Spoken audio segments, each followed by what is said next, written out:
Hello, my name is Kevin Rhodes. Welcome back.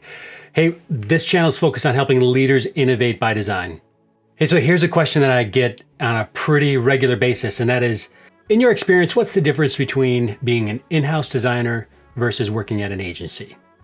So I've been a designer for a little over 20 years, and about half of that time has been in an agency, and about half of that time has been in-house. And I've worked small agencies, larger agencies, small organizations to large organizations. And there are some distinct differences. And I'm gonna go over 4 of them that I think that are unique to being in-house and unique to being at an agency. So my hope is that this helps give insight into what it might be like if you were working at an agency or if you were working in-house. And you can use this bit of information to decide whether or not this one option might be better for you versus the other. So in my experience, there are 4 differences. And the first one is project frequency. So if you're in an agency, you're typically working on a project every couple of months. Something new is coming in the door, you work on it as a designer, you're building it, and you've moved on because the budget's done. So on to the next thing. On agency's side of things, projects come through the door pretty rapidly. If you're an in-house designer, those new projects may not come quite as rapidly. You might be for example, you might be on an e-commerce platform for years at a time. You just might be the caretaker, the nurturer of that product, and that's going to be your primary focus for months or years at a time. That has been generally my experience. Although being in-house, there's still opportunity for new things to come in the door. But by and large, that's how my experience has panned out. Building on that, the second difference is at an agency, you don't tend to learn from your mistakes in the same way that you do if you're in-house. So what do I mean by that? So at an agency, you work on a project, like I said, for a few months and the budget's done and that product or project is launched into the world, and you may not ever know if it was successful.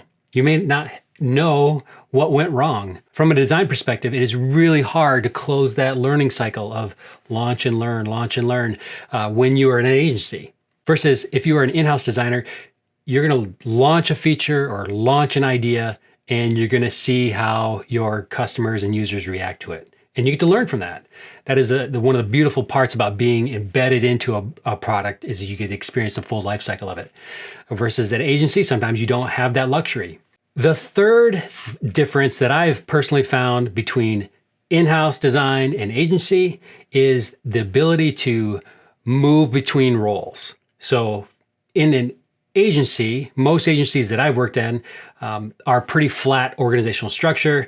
And you're often required to wear many hats in order to complete the work. So you might function as a user experience designer as well as a user interaction designer, and you probably even do some front-end HTML and CSS at an agency because you just have to wear so many different hats.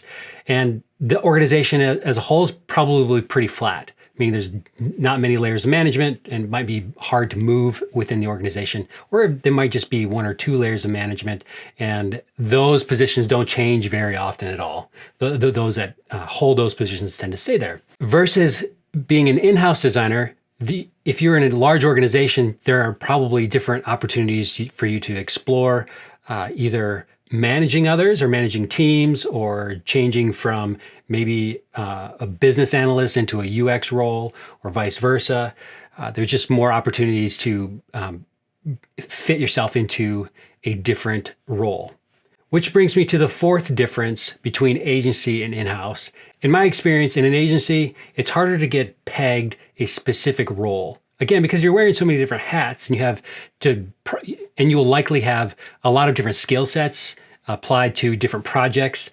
And the clients are changing so often that you get to present a new version of you each time if you choose to. So if you were trying to mature a particular skill set, you get to try that out on a new client. They don't know any different. They're seeking your guidance. So this is your opportunity to grow and expand, which is a little bit harder to do sometimes if you are an in-house, when your colleagues are also your customers and they have formed opinions about you and your capabilities. And sometimes that might be a little harder to get around.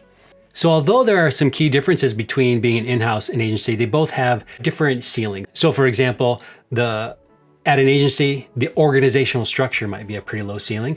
And then with being in a large organization, the culture or your perception might be the ceiling itself.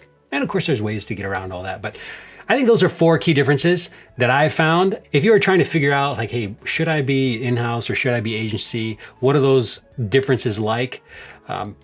Feel free to drop a question in the comments below. I'll chime in and do my best to answer. And hey, if you haven't already subscribed to this channel, please go ahead and do that. I'm gonna be sharing my experience both as a consultant and an in-house designer and a strategist, and hopefully you can learn from my mistakes. Hey, thanks again for stopping by.